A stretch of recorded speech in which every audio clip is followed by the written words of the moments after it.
Okay, let's unpack this. Some topics are difficult. Honestly, sometimes they can be, well, painful. Yeah.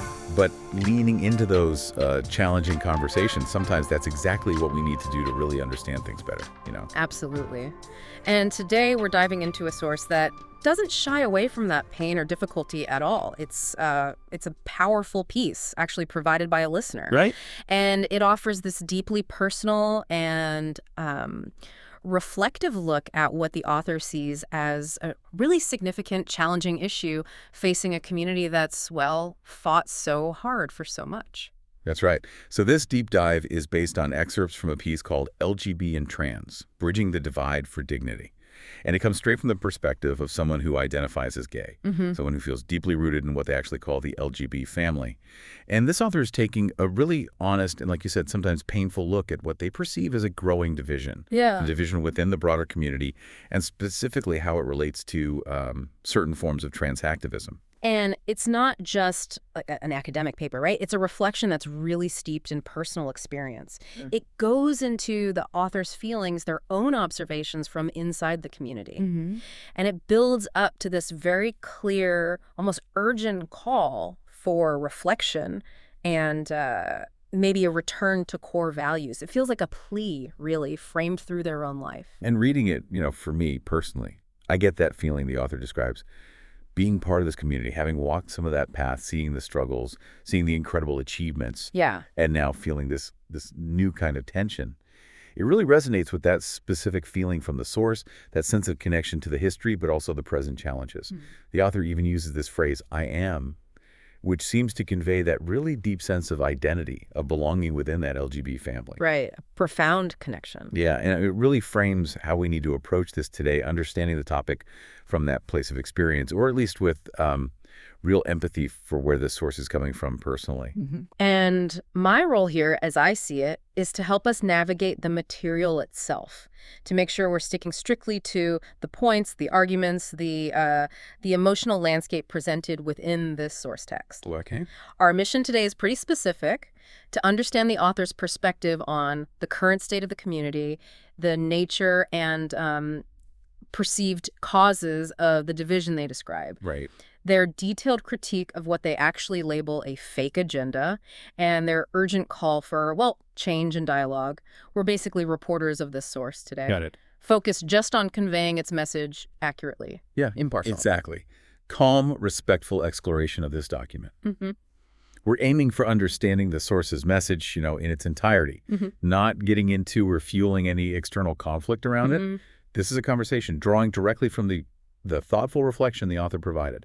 So the source kicks off by grounding itself in the history of the community. The author represents the LGB community. And the author speaks with, well, significant weight about decades of fighting. Yeah. Fighting specifically for love, for dignity, for, fundamental equality. Yes, and it really emphasizes the sheer scale of it all, like the almost unbelievable nature of what was eventually achieved, things that maybe once seemed like distant dreams, maybe even impossible goals. Right. They actually became reality. The source lists some specific examples, too, like marriage for all, protection from discrimination finally being written into law, and maybe most fundamentally just visibility in public life, the right to simply be seen, to exist openly without fear. And the author's really careful to stress these weren't easy wins. Not at all. The source uses powerful language here, saying these victories were hard won. Paid for dearly. With courage, with perseverance, with loss.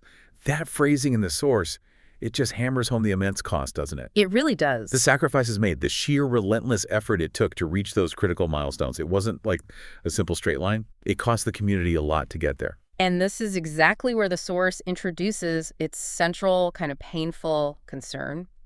After laying out these hard-won triumphs, the author then asks this question, and it feels like it comes from a place of deep worry. Yeah. What is happening to us? Because, according to this source, these victories, these decades of struggle and achievement, they're now seen as being at risk.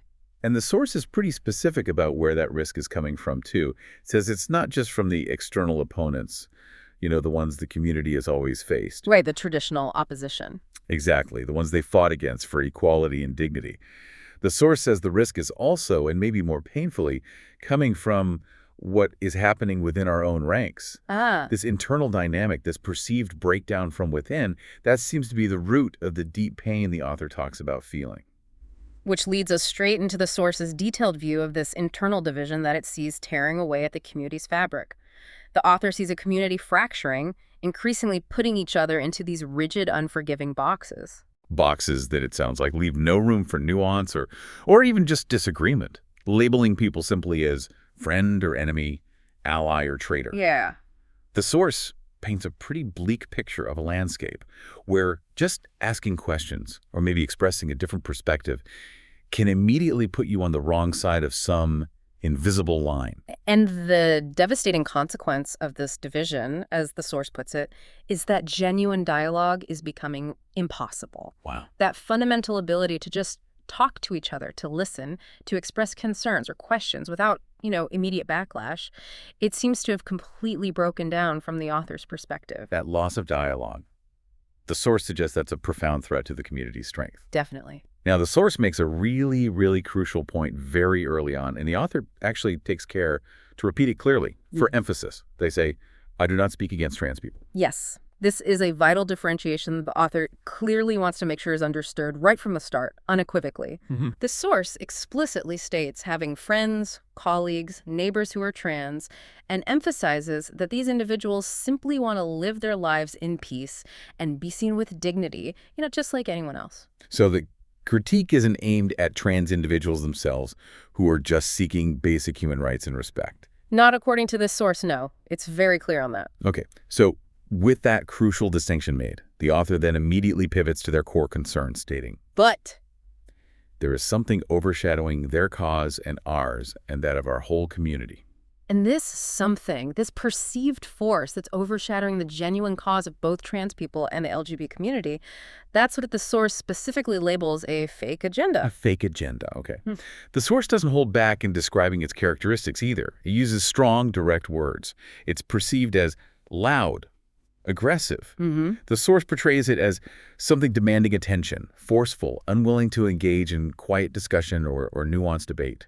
And maybe one of the most striking claims the source makes about this fake agenda is its assertion that it turns identity into a business. Wow. That's a really powerful and honestly unsettling claim the source is making there. That something so deeply personal, so fundamental to who you are, your identity, is being commodified, packaged, traded. The source suggests it operates with a kind of commercial logic. And the devastating consequence of this perceived commercialization and aggression, according to the source, is that this agenda destroys the respect we fought so hard to earn. The author is arguing that the decades of painstaking struggle, the sacrifice, the careful work of building trust and earning dignity in society's eyes, it's all being actively undermined, eroded by this thing they call the fake agenda. The source thing gets very raw, very personal when it talks about the direct impact of this perceived agenda on the author themselves. How so? They share experiences, like receiving hostile emails, hostile messages, simply for daring to ask questions, or for suggesting that maybe there's a need to differentiate between different concepts or groups within the broader community. And these messages, as the source describes them, they aren't just critical, they're vicious. The author says these emails wish them dead. Oh, wow. That they dehumanize them just for raising points or asking for clarity. The source recounts this immediate, swift reaction they faced, being instantly branded transphobic, homophobic, or an enemy. Just for speaking up or suggesting nuance in what's clearly a complex discussion. Exactly. That personal account in the source, it paints such a vivid picture of how stifling, how painful this environment has become from the author's perspective. Yeah, you can feel it. To feel attacked, dehumanized, labeled an enemy by people you might consider part of your own community. Just for voicing concerns or asking questions, it's presented as incredibly isolating, deeply wounding. The source then widens its lens, moving from that personal impact to the global consequences it attributes to this perceived agenda. It states very clearly that this agenda is causing significant harm, especially in places where we had made progress. And it specifically names regions like Asia, Eastern Europe, and parts of Africa. Okay. These are areas where, as the source implies, the fight for LGB rights, for visibility, for basic acceptance, is maybe still in its early stages, facing huge obstacles or built on relatively fragile ground compared to some parts of the West. And the source details how this agenda supposedly causes harm in these more vulnerable places. It argues that the loud, aggressive nature and the perceived confusion or maybe radicalism of this agenda, it gives opponents of progress the perfect ammunition. Ammunition they can use to say things like, look at the West. See? This is what they really mean by freedom. Chaos, gender confusion, the destruction of family and culture. The source makes the case that this perceived fake agenda plays directly into the hands of those who want to stop or reverse progress globally. It gives them easily weaponized examples, narratives. And the truly devastating consequence, as the source states it, is that we are destroying the trust that we have built over so many years.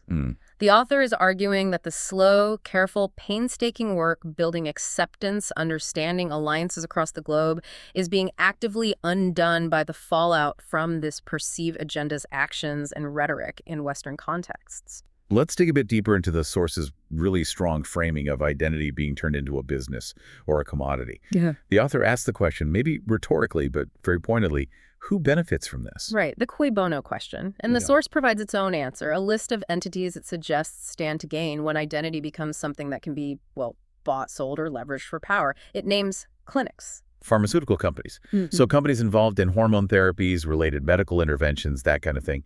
Exactly. Also, lobby groups, organizations that might gain funding, influence, or power by pushing specific, maybe radical positions under the banner of identity politics. And individuals seeking the spotlight and power.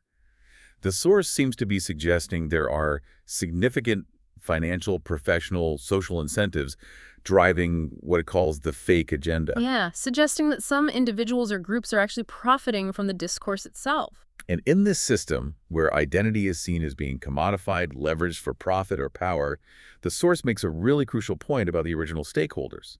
It argues that the real trans people, they get lost. How so? They disappear behind the noise created by this agenda. Yep. And critically, the source states they suffer from it just like we do. So the author sees both genuine trans individuals and the LGB community as being negatively impacted, overshadowed, harmed by this specific phenomenon they're critiquing. Exactly. That seems to be the core argument there. Both groups suffer. Okay. The source also touch on a specific and highly sensitive topic, one the author feels has become almost entirely taboo within the community discussion.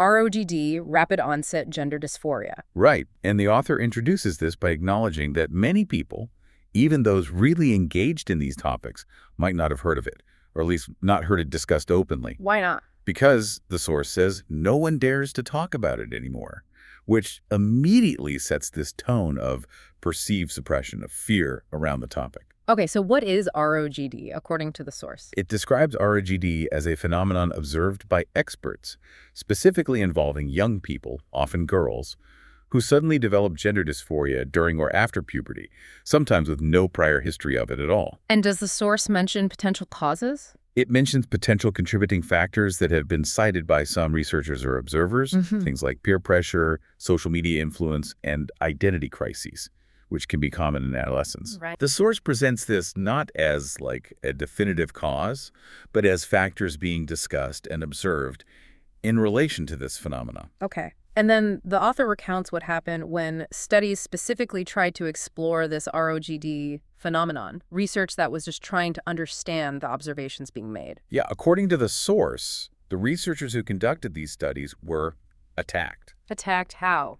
Their work, their findings were branded transphobic, often dismissed outright, without really engaging with the data or the methods used. And the source gives its perspective on why there was such an intense backlash. Yes. According to the author, this research was attacked and dismissed, not because it was wrong, but because it was inconvenient. Inconvenient. The source suggests that findings or questions that challenge a particular narrative, regardless of their validity, are being suppressed because they are inconvenient to the fake agenda. Wow. This suppression, this perceived unwillingness to even discuss or research topics that might be challenging, it leads the author to ask a really fundamental question, doesn't it? One that cuts right to the heart of the division they're describing. Yeah, what is it? When did we stop allowing difficult questions?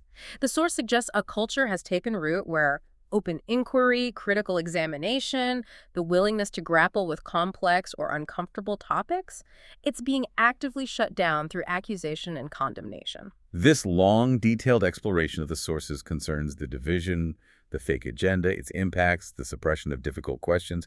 It all kind of brings us to the source's core argument for what's needed now. Which is? Differentiation. Differentiation. Okay? The author states this point with absolute clarity, very directly, laying bare what they feel is a fundamental truth that's been obscured. Sexual orientation and gender identity are not the same.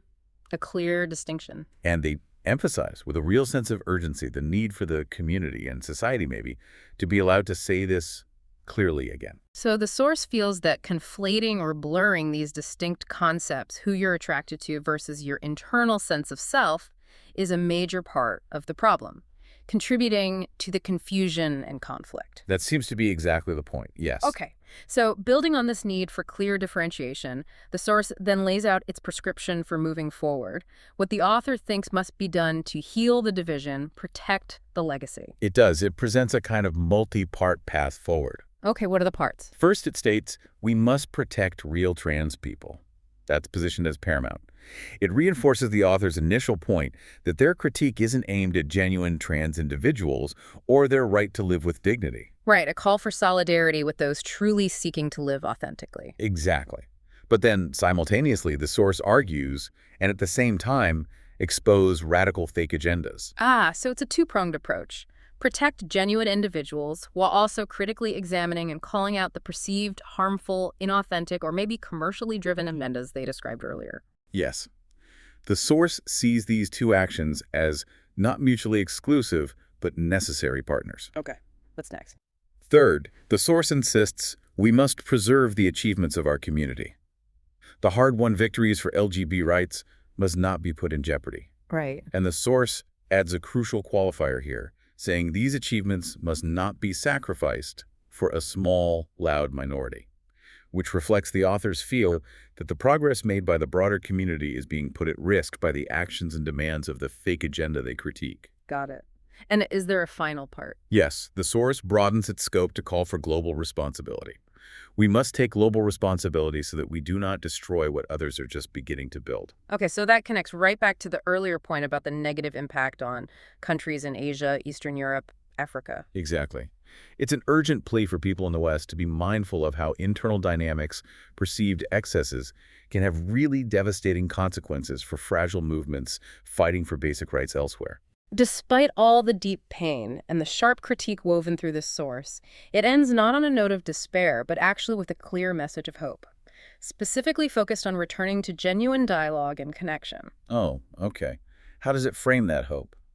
Well, the author shares very specific hopes for the future of the community, its interactions. First, a really simple, fundamental hope. I hope we can start listening to each other again. Just that, listening.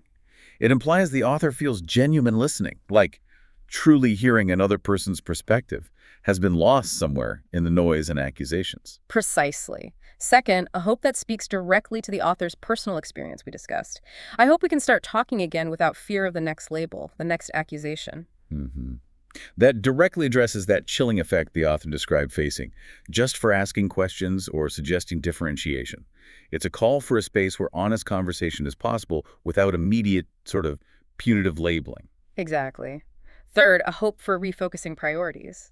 I hope we can fight for people again, not for ideologies. Okay, so drawing a clear line between supporting the rights and dignity of individual human beings versus maybe adhering strictly to what the author sees as potentially harmful, abstract, or rigid ideologies. That's how it reads. Fourth, a hope to just cut through the conflict. I hope we can leave the noise behind. The loud, aggressive, arguably distracting nature of the perceived fake agenda, that's the noise the author clearly wants to move past, to get back to something more substantive. And finally, a hope for a return to the community's perceived foundational values. I hope we can return to what made us strong: love, respect, authenticity. Those qualities are presented by the source as the pillars, right? The things upon which the community's past strength, its achievements were built, and the path back to unity and purpose. That's the essence of it, yes. The source closes with some deeply personal, reflective thoughts from the author. It sounds like they're sitting with these heavy ideas, maybe in the quiet of the evening. And there's this profound sense of concern, isn't there? For the future, for the integrity of the community's history, its meaning. The author reflects, this cannot be the path. This cannot be the legacy we leave behind. It's powerful. The author then takes a moment to define, as they see it, the historical essence of the LGB fight. LGB was never a fight for loudness, the source states. It was a fight for dignity. For love. For the right to be seen as a human being. That powerful, simple definition of the community's historical struggle, it stands in such stark contrast to the loud, aggressive nature of the fake agenda described earlier in the source. It really does. It feels like the core value the author believes is now under threat. And the source ends with this powerful, urgent plea. Let's not allow that to be destroyed, not from the outside and not from the inside. A final call to action, really. An appeal to protect the community's core values, its hard-won legacy, its future, from perceived threats, both the long-standing external ones and, crucially, from these internal dynamics the author has spent the whole piece detailing. So we've taken this deep dive into a source that really unflinchingly lays bare a perceived, painful division within a community. And it offers a strong, specific, very personally felt perspective on its causes and what the author believes are the necessary paths forward. It's a complex text, no doubt, tackling incredibly sensitive issues, and it's clearly coming from a place of deep care, deep concern, and, at times, real pain for the community the author belongs to. Given the source's detailed perspective, its analysis of the division, its specific critique of the fake agenda, its strong call for differentiation, and its plea for a return to dialogue, it really leaves you listening with a significant, challenging question, doesn't it? Like what? Well, how do we navigate that difficult line? The line between offering necessary critique, like the source is doing from its specific perspective, and maintaining that essential need for solidarity, for empathy, within diverse communities that share a history of struggle. How do we foster the kind of genuine listening and respectful talking that the source is calling for, especially when disagreements feel so sharp and the stakes feel so incredibly high? It really forces you to consider the source's distinction between what it sees as genuine identity and what it perceives as potentially harmful, ideological, or maybe commercially driven agendas. Right. Where do we draw those lines? In our own understanding, in our own conversations, in our own communities, based on reflections like the one provided in this source. It's a lot to think about. And the author seems to understand that grappling with these complex, painful questions can feel incredibly isolating, especially perhaps when the dominant discourse feels loud or unforgiving, as the source describes it. And the source offers something quite specific, quite moving in its closing words, a direct message to anyone who might be feeling this way after reading or hearing these points. Yes, it says very personally, if you feel alone with these questions, if the noise has become too loud, or if you simply need a voice that hears you know this, you can reach out. And it adds, using a specific term the author uses, my ER calls are open. I am here. Wow. Framed within the source's context and following that powerful plea for listening, for talking, for connection. That feels like a genuine, open offer of support, doesn't it? It really does. An invitation for anyone struggling with these difficult dynamics to find an open ear, a shoulder whenever they need it, mirroring the very values the source hopes the community can reclaim. A return, perhaps, to that core of love, respect, and authenticity that the source believes is the true strength of the community and the path forward. Thank you for joining us for this deep dive into what was certainly a challenging, but I think incredibly important source. It definitely gives us a lot to reflect on, and hopefully maybe a different way to think about the conversations happening around us. Indeed. A lot to consider.